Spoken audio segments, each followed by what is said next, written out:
L'epidemia rallenta in Lombardia, la regione annuncia che il tasso di contagio è sceso sotto il livello di allerta. In diretta ci aggiorna l'inviata Stefania Battistini.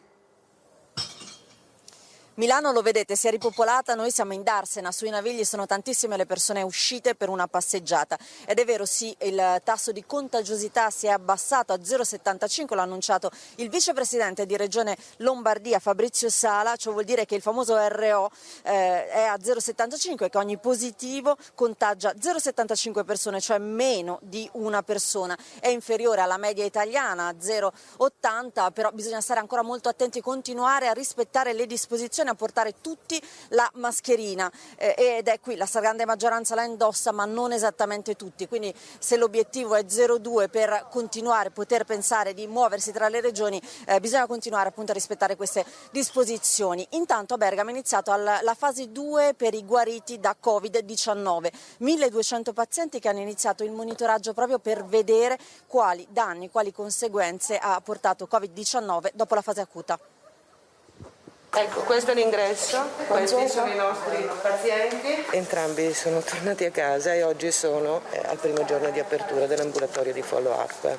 E oggi come sta? Benissimo, cammino, vado, non è proprio come prima, però ho recuperato bene, insomma, ecco. Pian piano, Ho recuperato abbastanza bene. È proprio quello che vogliono capire i medici dell'ospedale di Bergamo. Quali sono i danni lasciati da Covid sui 1200 pazienti che sono stati qui e che qui sono guariti. Li hanno richiamati tutti. Vittorio e Maria sono i primi. La paura, ma tanta. Ce l'ho ancora adesso,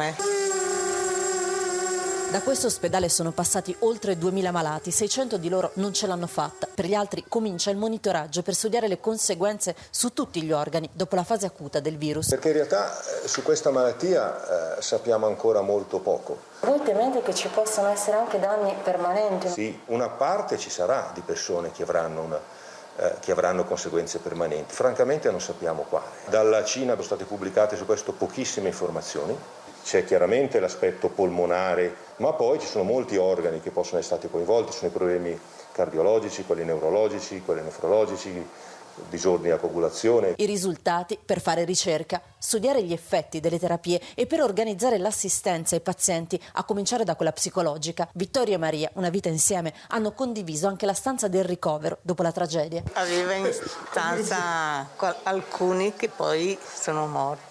Qual è la cosa che l'ha commossa di più? Quando è arrivata lei dentro, che era già 2 giorni che c'ero io, e nei momenti che non riuscivo nemmeno a respirare. Traboccano di dolore i suoi occhi e anche di riconoscenza. Ad agosto potranno festeggiare il loro anniversario. 50. All'agosto 50. Sì, un bel regalo che siamo assieme ancora.